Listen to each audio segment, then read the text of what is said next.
I want to give you 3 suggestions for bringing a little gentleness, joy, and peace to your New Year's goals. My name is Amy Sloan. I'm a second-generation homeschooling mom of 5 from 9 to 19. I write at humilityanddoxology.com, and I'm the host of the Homeschool Conversations with Humility and Doxology podcast, which is going to be coming back to you this January for its 11th season.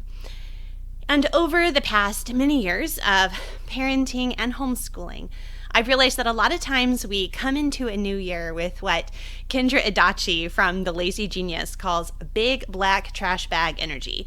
You know how it is. You're frustrated. It's that idea of you walk into your kid's room and there's stuff everywhere and you're like, fine, I'm just going to throw it all away.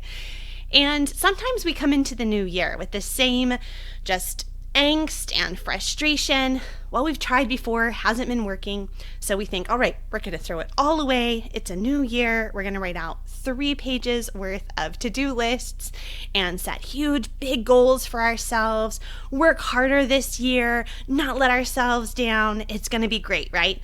And very quickly, by February, if not before, we fall short again. And that can be a really discouraging place to be. And so instead of coming in with too many goals, with harsh attitudes towards ourselves and those around us, I want to encourage us to try these 3 things instead. First, start bigger. Now, wait a minute, Amy, you may be thinking, I thought you just said not to go crazy.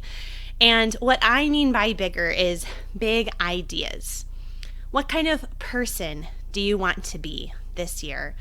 What kind of family do you want to be? This is a question I encourage people to ask before they start planning their homeschool or buying new curriculum in my free homeschool planning guide.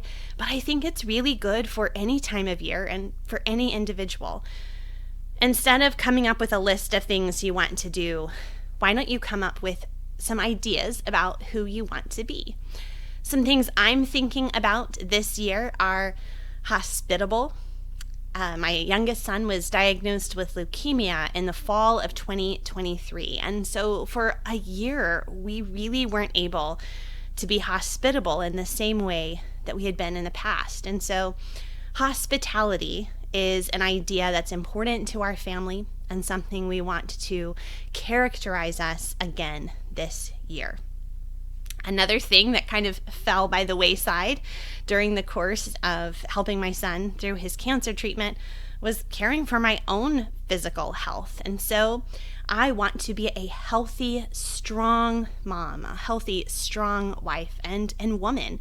And so those are some ideas that I want to carry with me into the year. And you may have your own set of ideas or characteristics that you want to really be reflected personally or in your family this year. But I encourage you to start there before you start making a list of things you want to do. Okay, so we're starting big with some big ideas. The second thing I want us to do is to think small. Now, this is kind of paradoxical. I just said think big, and now I'm saying to think small.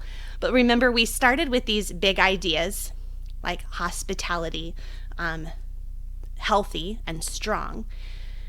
And it would be really easy to take those big ideas and create some big goals, some big lists from those things, some big to-dos.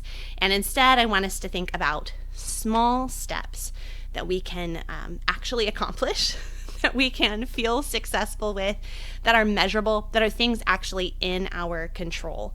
If I've learned one thing over the past year and a half, it's that nothing really is in our control. So much happens unexpectedly or suddenly.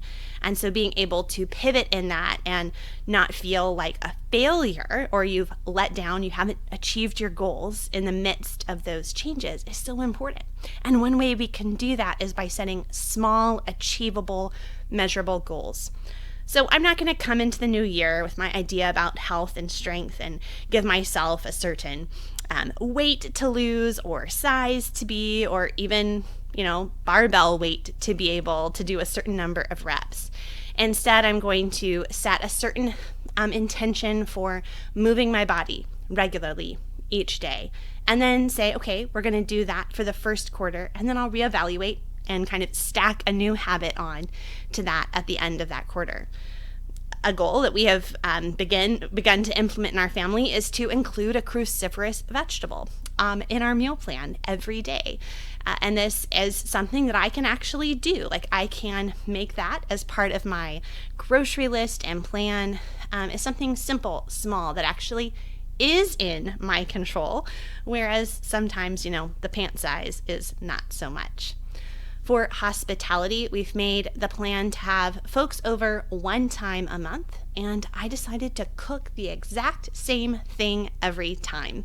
Again, keeping it as simple as possible, eliminating as many decision moments as possible really makes it more easy to actually attain the goal that we have set. So start big with the big idea, and then think small. Very small steps that can help you achieve those bigger ideas. And the third thing to keep in mind as you set your own goals and intentions for the new year is to remember that faithful consistency is more important than doing something perfectly. This is true when it comes to our homeschool. It's true when it comes to our family life, but it's also true when it comes to our personal goals, our personal life. Maybe this is not a season where you're going to be doing an intense Bible study and spending hours inductively studying, getting out your Greek lexicon and comparing verses to verses. Okay, maybe that's not the time for this, but don't despise the day of small things. The day that you read and contemplated that one verse while you were nursing the baby and talking to the toddler. That one chapter that you read as a family every night for family devotions. Those things add up over time. They may not seem flashy. They may not make for very impressive Instagram reels, but it's those simple, faithful moments that really make up the course of our life. And so whether you're starting a goal, here in January, or you just pick up a goal on a random Thursday in March, I encourage you to remember that it is those small moments that are going to really make the big difference. For more New Year's goals and resolutions discussions, definitely check out the playlist below. My friend Wendy from Plan Prep Pray has put together a whole list of videos on this topic for you. And I think the different perspectives you hear and the way we approach goal setting and the new year, I think will be very encouraging. There's not just one right way to do this, but sometimes we can learn a lot from others who think about these things a little differently than we do and can inspire us to make some of those changes, big and small, in our own lives. I would also encourage you to check out the podcast episode that my friend Pam Barnhill and Dawn Garrett recorded together recently, all about how they choose a word for the year. That's something I've never done, but I was really encouraged by their conversation and the way they don't just set it as some, esoteric idea, but it really comes down into the way they live their life through the year. So I think that will be an encouragement to you as well. I will put that link below in the show notes. And I will be coming back here very soon to kick off season 11 of the podcast. I would love for you to check out that playlist here on YouTube or in your favorite podcast app. Make sure you are subscribed to the Humility and Doxology channel so you don't miss any of the homeschool encouragement coming your way this year. We keep it very real around here. It is not fancy, but it's always encouraging, and that is my goal, ultimately, to help us to remember that true rest is found in the gospel of Jesus Christ. Until next time, Happy New Year and happy homeschooling.